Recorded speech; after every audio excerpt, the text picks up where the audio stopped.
টাকার জন্য, ভোগ বিলাসের জন্য চাকরি সেনাবাহিনীতে করে। সে কি জন্য? টাকা পয়সা দ্বন্দ্বলত জমা করবে, সেনাবাহিনীতে চাকরি করে নিজে সুখে থাকবে, শান্তিতে থাকবে, সেজন্য। আরেক দল যায় শাহাদাতের জন্য, সুবহানাল্লাহ। আরেক দল আদর্শের জন্য, ইসলামের জন্য, দ্বীনের জন্য কি করতে যায়? শহীদ হইতে, জিহাদ করতে। দুই দল কি এক হইল? বিজয়ী কারা হবে?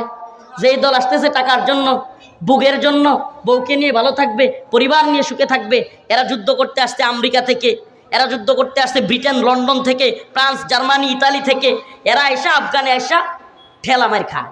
সুবহানাল্লাহ। কি খায়?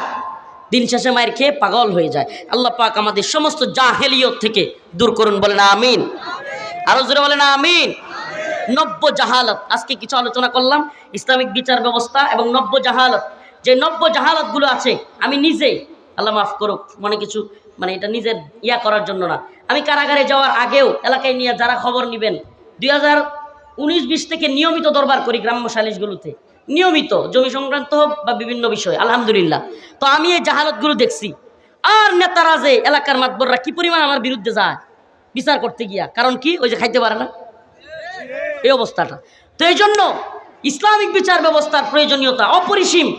ইসলামিক বিচার ব্যবস্থা আপনাকে দোষী হন নির্দোষ হন, অতি দ্রুত বিচারের ফাইসালা হবে।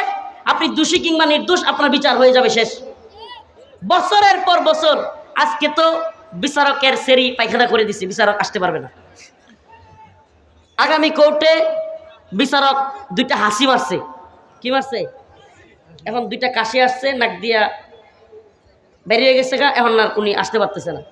আপনাকে কোর্টে গিয়া 10 জন 12 জন নিয়ে কি করতে হবে? ঘুরিয়া। এই তো জাহালাত, এগুলো চলছে। তো এটা যে ভুক্তভোগী হন নাই, আদালতের গণ্ডিতে ঘুরতে ঘুরতে ঘুরতে ঘুরতে ওমা 2 বছর 3 বছর জায়গা, এখন কয় কাগজটা তো খুঁজা পাইতেছি না, নথি কি করতেছি না, নথিটা খুঁজা পাইতেছি না, নথি তুলো, ঘুরতেই থাকো।